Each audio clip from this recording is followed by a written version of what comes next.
अनुराग जी, आप तीनों से ही सवाल है, कोई प्रदेश अध्यक्ष नाराज हो जाता है, हमारे घर में हम आपस में नाराज हो जाते हैं, तो क्या हम घर के बाहर जाके कहते हैं? दोनों पे सवाल उठते हैं, अशोक जी पे भी उठते हैं कि आज अशोक जी ने बात घर में बैठ के कर लेते हैं। वैसे उस समय सचिन पायलट बतौर प्रदेश अध्यक्ष 18 विधायक, 17, 16, 13 विधायक, 38 ले जाने थे, उनको लेकर क्यों मानेसर गए? और इसलिए डाउट होता है कि मानेसर में उस समय हरियाणा में किसकी सरकार थी, तो ऐसा क्यों किया उन्होंने? वो तो प्रदेश अध्यक्ष थे। ये अशोक गहलोत का दर्द है, इसको समझना चाह रही हूँ मैं, समझना चाह रही हूँ मैं, दर्शक समझना चाह रहे हैं। देखिए, उनको ये दर्द है कि क्यों किया। पहली बात तो मैं उनकी बात से जोड़ना चाहता हूँ, बैक गियर में ना आप गाड़ी को दिल्ली से जयपुर नहीं ले जा सकते। आज आप कहाँ आ गए हैं? सारी पुरानी चीजें, उन्होंने कहा मैंने अपना कार्यकाल पूरा कर लिया है, सब विवाद समाप्त हो गए। आज उस विवाद को खड़ा करने की जरूरत क्यों पड़ी? उस समय पे जब सिद्धारमैया जी ने एक लीडरशिप चेंज के लिए अपना इस्तीफा दे दिया, दिग्विजय सिंह साहब रेस से हट गए, उस वक्त गहलोत जी फ्रंट पे आके ऐसी बयानबाजी क्यों दे रहे हैं? ये एक गंभीर चिंता का विषय है। रही मानेसर वाली बात, उस वक्त के घटनाक्रम को भी आप देखिए। उस वक्त विधायकों का एक समूह तत्कालीन सरकार के कार्य से असंतुष्ट था। वो असंतुष्ट था, आके वो मानेसर में समझ लो या दिल्ली में समझ लो, तो दिल्ली में ही थे बाद में। वो लोग रुके, वो सोनिया जी से मिले, राहुल जी से मिले, प्रियंका जी से मिले, अहमद पटेल साहब से मिले, उन्होंने अपनी बातें कही। और जो विधायकों के समूह ने, चाहे उसका नेतृत्व कोई भी कर रहा हो, बातें कही, जो अपना दर्द बताया, उनको हाईकमान ने उसका संज्ञान लिया, बात खत्म हो गई। अब उसको कोई उड़ाए जा रहा है, तो उड़ाने से कुछ नहीं होता। उड़ाने से एक काम होता है, कांग्रेस की इमेज खराब होती है, और कांग्रेस की इमेज खराब नहीं होती। आज कांग्रेस से पूरे देश को आशा है, कांग्रेस के पक्ष में एक सकारात्मक माहौल बन रहा है। आज लोग देख रहे, छोटे छोटे बच्चे 12वीं के और जिन्होंने नेट के एग्जाम दिए, उनके माता पिता परेशान हैं। उनको लग रहा है कि भाई कांग्रेस नेता प्रतिपक्ष राहुल गांधी कोई सोल्यूशन लाएंगे, कुछ देश में कांग्रेस के बने हुए माहौल से सरकार दबाव में आकर कोई फैसला लेगी। तो आपको लग रहा है ऐसा? बिल्कुल लेगी, आप देख लेना। नहीं, वो तो तब लेगी ना जब कांग्रेस काम करेगी। कांग्रेस काम नहीं कर रही। आप बताओ सर। कल आपका कौन से दिन था कॉकरोच पार्टी का? परसों था, कब? 6 तारीख को। हाँ, यहाँ पे कितना बंदा था दिल्ली में कॉकरोच पार्टी के साथ में? 1000 होगा ज्यादा से ज्यादा। अरे सर, बहुत 8 शहरों में, चलो 200-500 वॉटेवर इट इज, मैंने थोड़े ज्यादा ही बता दिया। 8 शहरों में कांग्रेस पार्टी ने प्रदर्शन किया। कुरुक्षेत्र के आप वीडियोस देखिए, हजारों हजार कार्यकर्ता। राजस्थान की बात मैं कर रहा हूं, वहां पे छात्र संघ ने इतना बड़ा प्रदर्शन किया, वो युवा नए बने जाखड़ साहब। हर राज्य में देखिए, महाराष्ट्र में देखिए, कांग्रेस पार्टी दिख रही है आज। सर नतीजों में क्यों नहीं दिखती सर? दिखेगी, आप चिंता मत करिए, अगली बार के अब अगले नतीजों में दिखेगी। नागर साहब को तो लग रहा है नतीजों में दिख जाएगी। सर मेरे को तो आप एक बात बताएं। देखिए, हम तो गांधीवादी हैं, आशावादी बस आपको कि सर क्या होता है कि हमें लार्जर 140 करोड़ लोगों के जनता के पर्सपेक्टिव से देखिए। आप बंगाल नहीं गए नागर साहब, आपको कांग्रेस का नाम 2 बार गया जी, मिलेगा। मैं बंगाल 2 बार गया, और मैं बंगाल की राजनीति से 2011 से जुड़ा हूँ। आप 2011 मैं बता रहा हूँ आपको, अगर नहीं सुन लो। होती, आप सुनिए नहीं, इसे अनुराग जी से ले लेते हैं इसका जवाब। नहीं जी, आपने बंगाल और के साथ मुझे जोड़ दिया, तो कांग्रेस का नाम, people are not expecting any valuable thing from Congress. जो टीएमसी के बने घूम रहे हैं, ये सब पुराने कांग्रेसी हैं। ये अधिकारी साहब जो चीफ मिनिस्टर पुराने, इसका मतलब विश्वास खत्म हुआ तभी तो टीएमसी में आए, और अब टीएमसी पे विश्वास खत्म हुआ तभी तो बीजेपी में शामिल हो रहे हैं। सर अगर कांग्रेस पे विश्वास होता ही तो कॉकरोच पार्टी ऐसे आंदोलन कैसे खड़ा करती? आते लोग राहुल गांधी के पास कि सर कुछ करिए, आ नहीं रहे। क्योंकि कांग्रेस पार्टी जो शिकायत करता मुख्य युवा है, जो छात्र है, वो तो राहुल गांधी के ही पास गया। ये तो दूसरा एक फेक ऑपोजिशन बना के लोगों का ध्यान डाइवर्ट करने के लिए मीडिया की, because there is a space नहीं है, that's why people have gone towards लेकिन अ वो न्यू क्रिएट किया जा रहा है सर। अब वो मीडिया का ध्यान डाइवर्ट करें, जो आधे घंटे मीडिया के पास ऑपोजिशन का स्लॉट है, उसमें से 15 मिनट हम काट दें कॉकरोच वालों के। नागर साहब, सर आप मुझे पहले तो हम वापस अशोक गहलोत की बात पर आते हैं। अशोक गहलोत ने एक बात कही, उन्होंने ये कहा कि मैंने राष्ट्रीय अध्यक्ष बनने के लिए मना नहीं किया। उन्होंने एक सीक्वेंस बताई कि बतौर, क्योंकि मैं लीडर था, लीडर ऑफ द हाउस था, लीडर एमएलए था, तो मैं वहां जाके सोनिया जी से माफी मांगी मैंने, और माफी मांगने के बाद उसी दिन रात को मल्लिकार्जुन खड़गे जी, अजय माकन जी के साथ एक बैठक होती है राष्ट्रीय अध्यक्ष को लेकर, और उसमें ये बात होती है कि आपको बनना है, ये है वो है। अशोक जी ने कहा एक काम करते हैं, कल फिर बैठते हैं इस पे, लेकिन रात को 2 बजे फैसला होता है कि मल्लिकार्जुन खड़गे बनेंगे।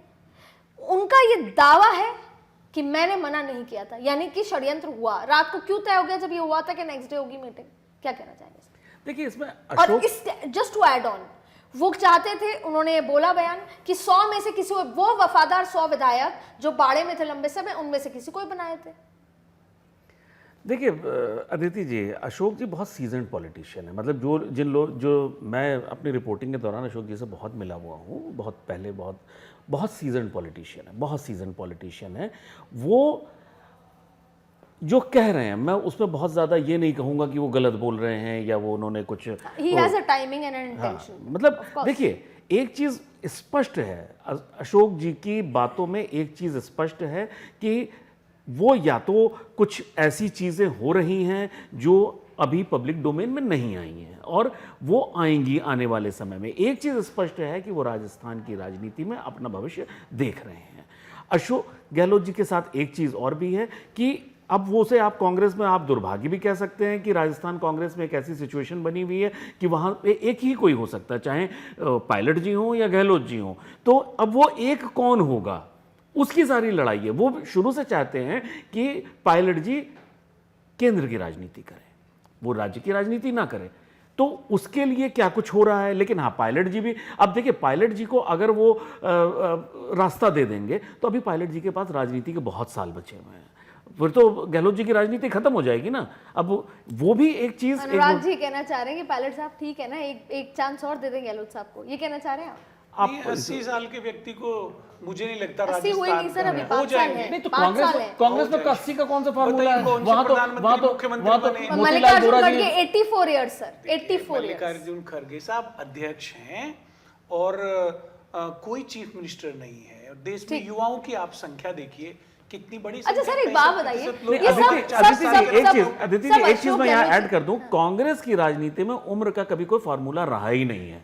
मोतीलाल वोरा जी को हमने किस, तो अब सत्ता में भी नहीं है ना, अब बनाओ उम्र का फॉर्मूला। पहले तो सर राहुल, ऐसा सर एक आपसे देखिए कैमरामैन भी हंस रहे हैं। सर देखिए, 2 चीजें भाई, यहाँ पर अशोक गहलोत जी की बात हो रही है, सचिन पायलट जी की बात हो रही है। इस समय डोटासरा जी ये कह रहे हैं कि मैं कहूँ भाई, मैंने नीचे ग्राउंड पे एक संगठन खड़ा कर दिया, जाट पॉलिटिक्स इतनी इंपॉर्टेंट है राजस्थान में, सतीश पूनिया को राज्यसभा बना दिया, और इधर हनुमान बेनीवाल ने पूरी जाट पॉलिटिक्स अपनी तरफ की हुई है, मेरा नाम क्यों नहीं आ रहा? और जूली साहब बोल रहे हैं अरे मैं तो एलओपी हूँ यार, मेरा नाम भी तो लो। सब कुछ अशोक गहलोत जी और सचिन पायलट जी के ऊपर ही फोकस रहेगा क्या? देखिए दीदी, सच बात यह है कि अंदर खाने में खबर यही है कि सचिन पायलट को वहाँ अध्यक्ष बनाने की कवायद हो रही है, और यदि वो बनते हैं, अच्छा जाट पॉलिटिक्स समझा देना आप मुझे फिर। स्टेट लेवल पर यदि बनते हैं तो निश्चित तौर पे वहाँ पे उनकी राजनीति खत्म होती हुई दिखाई दे रही है। गहलोत साहब बुजुर्ग आदमी हैं, राजनीति के पके हुए लोग हैं, वो जानते हैं कि इसका व्यापक प्रभाव कहाँ तक जाने वाला है और आने वाले दिनों में एकदम वहाँ की उनकी राजनीति खत्म हो जाएगी। सीधी सी बात, वो जो कहना चाह रहे थे वो मैसेज जहाँ पहुँचना था वो पहुँच गया है। उन्होंने ही तो कहा था, हमने थोड़ी ना कहा था। उन्होंने कहा था कि जो बातें खत्म हो गई वो खत्म हो गई, उसे भूल जाओ।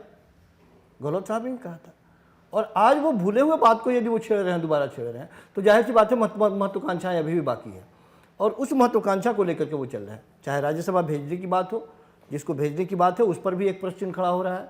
वो पहले उनके ही गहलोत साहब के नज़दीक थे, मल्लिकार्जुन खड़गे के नज़दीक बने, उसके बाद में सचिन साहब के नज़दीक बने। तो जाहिर सी बात है कि जो समीकरण सामने दिख रहा है वो उनके हाथ से कमान निकलता हुआ दिखाई दे रहा है, और ये दर्द रहेगा। वैसे लोगों का दर्द रहेगा जो बहुत लंबे समय ठीक है। मुझे एक बार फिर बताइए कि भाई जाट पॉलिटिक्स के इर्द गिर्द है, पूरा जाट कांग्रेस को वोट कर रहा है, तो एक बार के लिए अशोक जी और सचिन पायलट जी को छोड़ भी देते हैं। डोटासरा जी हैं, Tikaram Jully SC vote bank है, इन दोनों का क्या? क्योंकि हम ये भूल जाते हैं, आज हम अशोक गहलोत वर्सेस सचिन पायलट कर रहे हैं। अगर सचिन पायलट को बना दिया प्रदेश अध्यक्ष, तो क्या आपको लगता है कि डोटासरा जी साथ मिलकर काम कर लेंगे? लगता है आपको डोटासरा जी साथ जब सचिन पायलट जी जिस उनके आदमी साथ ने मिलकर 5 साल कर काम रहे हैं। किया लगातार। देखिए जी, कोई प्रदेश अध्यक्ष की किसी भी पार्टी में पोस्ट लाइफ टाइम नहीं होती। आदरणीय मल्लिकार्जुन खड़गे जी का भी एक कार्यकाल है, अगले साल वो भी जुलाई में उनकी तैयारी शुरू हो हो जाएगी। जाएगी। तो वो तो देखिए इंस्टीट्यूशन है, इस पे आप लोग ही आते बताइए हैं, डोटासरा जी की क्या महत्वाकांक्षा नहीं डोटासरा होगी जी मुख्यमंत्री बनने की? डोटासरा जी किसान वर्ग के एक, मैं समझता हूँ देश के बहुत बड़े नेता हैं। उनके मैं प्रत्येक भाषण को सुनता हूँ, कुछ नया मुझे भी सीखने के लिए मिलता है। सर मैं एक सीधा सवाल पूछ रही हूँ, क्या डोटासरा जी मिलकर काम कर लेंगे क्या सचिन जी के साथ? सही सही बताइएगा सर, मेरे दर्शकों को सही सही। बिल्कुल कर लेंगे एकदम। जब सचिन पायलट उनके साथ कर रहे हैं तो वो भी कर सकते हैं। ठीक है सर, आप मुस्कुराए, क्यों मुस्कुराए सर आप इस बात पे? नहीं, मैं दुष्यंत जी की मतलब एक बार फिर मैं आप तीनों से पूछती हूँ, क्या शैलजा कुमारी जी मिलके काम कर पाई क्या भूपेंद्र जी से या दीपेंद्र जी से? क्या टीएस देव सिंह और भूपेश बघेल मिलके कर पाए क्या? आज भी करा दिया तो कर पाएंगे क्या? सिद्धारमैया, खुद सिद्धारमैया और ये डीके शिव कुमार जी कर पाएंगे क्या? आप तीनों के मन के अंदर है नहीं, तो क्या आपको लगता है ये 4 पावर सेंटर बन गए तो कर पाएंगे? अनुराग जी, जितनी मुस्कुराहट आपके अंदर है आप बाहर निकालिए। नहीं, देखिए राजनीति जो है महत्वाकांक्षाओं का खेल होता है। नंबर 1, कोई अब हमारे रामलाल जाट जी को खड़ा कर दिया राहुल जी ने अभी एक संगठन की बैठक में, कुर्सी पकड़वाई, पीछे चेयर के ऊपर खड़ा कर दिया। वहां पे तो रामलाल जाट के फॉलोअर्स खड़े हो गए, उन्होंने कहा रामलाल जाट जी अगले प्रदेश अध्यक्ष हैं। तो वही 7-8 नेता हैं साहब सीएम की कुर्सी के लिए। देखिए ये होना भी राजनीति चाहिए। महत्वाकांक्षाओं का खेल और है देखिए, यहाँ। नहीं पहले आप बोले, मैं क्षमा चाहता हूँ। देखिए इसमें क्या है ना कि कोई अशोक गहलोत जी के साथ कांग्रेस में जो सबसे बड़ा फैक्टर ये है, पायलट जी के साथ, कि अभी उनकी राजनीति बहुत लंबी है और उनके पास एक बहुत बड़ा एक मतलब पॉजिटिव उसको मैं मानूंगा कि उनके साथ परिवार का भी नाम है उनके, और उनकी राजनीति बड़ी बहुत जेन्युइन पॉलिटिशियन है। उनको बहुत पहले चांस मिलना चाहिए था राष्ट्रीय राजनीति में। उनके जैसे राजनेताओं को इग्नोर करके कांग्रेस ने अपना नुकसान किया है, कोई फायदा नहीं किया है। तो उनके साथ जो सबसे बड़ा फैक्टर ये है कि अगर उनको आगे किया गया तो बाकियों की राजनीति खत्म हो जाएगी। ये बार बार अनुराग जी मुस्कुराकर घुमा कर लपेट के कहना चाह रहे हैं कि सचिन जी आपके पास अभी बहुत टाइम है, थोड़ा और रुक जाइए, यही है ना सर? नहीं, देश के पास नहीं है। नहीं, युवा मैं ये नहीं सड़क कह रहा पे हूँ। है। देखिए मैं ये नहीं कह रहा हूँ, ये मेरा अपना विचार नहीं है कि मैं कांग्रेस से कोई रिक्वेस्ट करने जा रहा हूँ कि ऐसा करें, लेकिन कांग्रेस के अंदर का जो माहौल है वो यही है कि इतनी आसानी से पायलट जी को मुझे नहीं लगता कि मिलने वाला है।